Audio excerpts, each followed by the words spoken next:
You're listening to Systemic Error Podcast. The failure was designed. Blanche confirmation could do more damage to Republicans than a GOP revolt, based on an article by Sarah K. The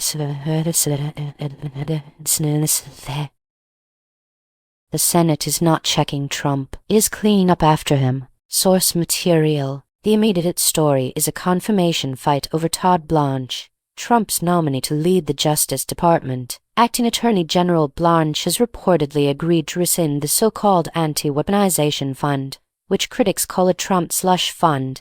That detail matters less as policy than as proof of the governing arrangement. Trump sets the terms, his people ratify them, and Senate Republicans are asked to bless the result. Who holds power? The actual power sits with Trump in the Senate Republican Conference, not with the rhetorical flourishes around anti-weaponization. Blanche is not being measured against independence, competence, or democratic restraint. He is being measured against loyalty. That is the point of the arrangement. A Justice Department nominee is already behaving like a loyal functionary before confirmation. The institution is being trained to serve a political project, not the public interest. The con job. The phrase anti-weaponization is doing the usual propaganda work here, laundering patronage through victim language. Critics in the source call it a slush fund because that is the more honest name for a political stash dressed up as principle. This is how corruption survives in plain sight. It borrows the vocabulary of reform while preserving the machinery of control. The issue is not whether Republicans can find a cleaner euphemism. The issue is that they keep building budgets, agencies,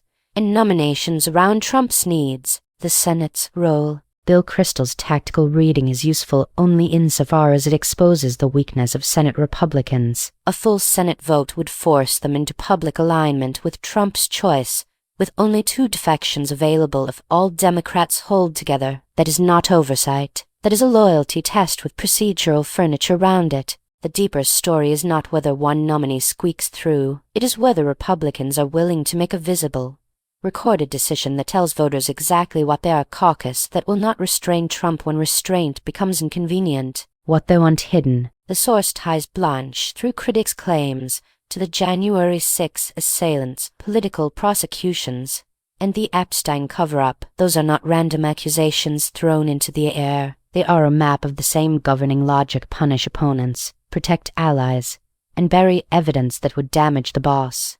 When Republicans ask the public to focus on the optics of confirmation rather than the substance of the man being confirmed, they are asking for the standard escape hatch. The scandal is never the abuse of power. The scandal is that someone noticed the pattern. This is what the Republican Party has become under Trump, a delivery system for impunity, staffed by officials who pretend to be institutions while functioning as shields. Democrats should treat the vote as a test of Republican obedience because that is what it is. The larger pattern is not confusion or drift. It is coordinated degradation, the normalization of a president who wants the Justice Department submissive, a Senate majority that will accommodate him, and a political press that keeps translating authoritarian consolidation into process storylines. You've been listening to Systemic Error. Thanks to Alternet for today's article. With the automated voice of Kristen, thanks for listening.